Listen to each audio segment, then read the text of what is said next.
Le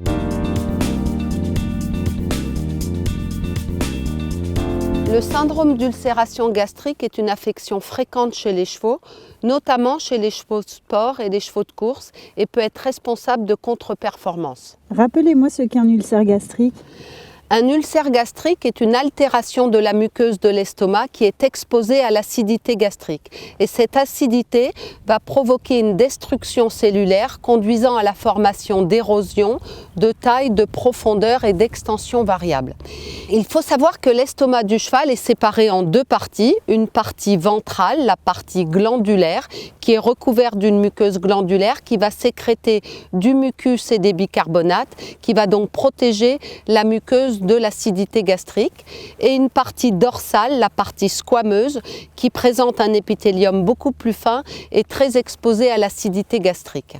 En raison des particularités anatomiques et physiologiques de ces deux parties, les experts ont défini une maladie ulcérative glandulaire et une maladie ulcérative squameuse, car les facteurs d'apparition pour les deux maladies sont un petit peu différentes et donc les approches thérapeutiques seront également différentes.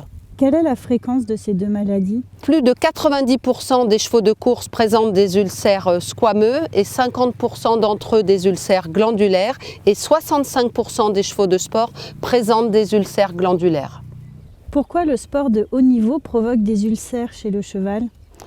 De nombreux facteurs de risque sont connus concernant le sport de haut niveau et en tout premier lieu, l'entraînement et la compétition. En fait, lors de l'entraînement, lorsque le cheval passe du pas à une allure plus soutenue comme le galop, les pressions abdominales sur les parois de l'estomac vont provoquer des remontées acides à l'origine de ces ulcères. D'autre part, et c'est bien connu chez l'athlète humain comme le marathonien ou le cycliste, lors de l'effort, il y a une diminution de la perfusion sanguine au niveau de l'estomac et ceci est également générateur d'ulcères. Et il faut savoir que la quantité globale de l'exercice pendant la semaine, notamment le nombre de jours de travail, est un facteur plus important que l'intensité même de l'exercice par rapport à l'apparition de ces ulcères. Et on sait que l'alimentation est aussi souvent incriminée dans l'apparition des ulcères. Tout à fait. La gestion de l'alimentation et le type de l'alimentation, notamment les régimes riches en amidon et en glucides, un jeûne de plus de 6 heures, une absence de fibres, l'absence d'abreuvement pendant les transports et les compétitions, la paille comme unique fourrage sont des facteurs d'apparition des ulcères.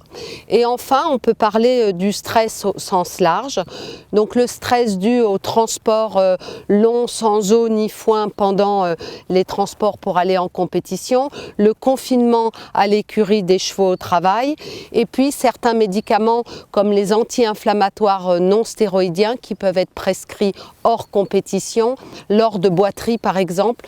Tous ces facteurs-là sont également des facteurs d'apparition des ulcères.